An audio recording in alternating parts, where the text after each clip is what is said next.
AFP at PNP tiniyak ang kahandaan sa bagyong Marce. Detalye ng balita mula kay Edniel Parosa, RH52. Edniel, good morning. Kuya Angel, tiniyak na ng sinatahang lakas sa pambansang pulisyan at preparado ito para sa panalasa ng bagong bagyong Marce.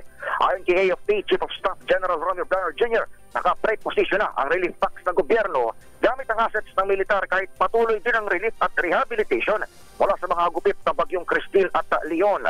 Siniguro ni Bronner na hindi maapektuhan ng AFP Joint Exercise Dagat, Langit at Lupa o yung Exercise Dagit pa ang mga kagabitan ng sundalo sa pagresponde sa kalamidad.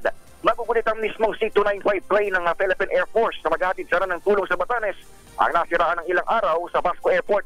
Sa bahagi naman ng PNP, inatasan ni Police General Romel Francisco Marbil ang mga polis na makipag-ugnayan sa mga lokal na pamahalaan kaugnay ng paghamda sa bagyo.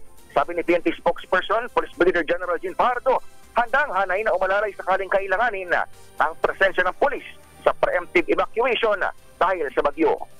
Ito si Edniel Parosa, nag-uulat para sa DZRH. Una sa Pilipinas, una sa Pilipino. Maraming salamat, Edniel Parosa. Samantala,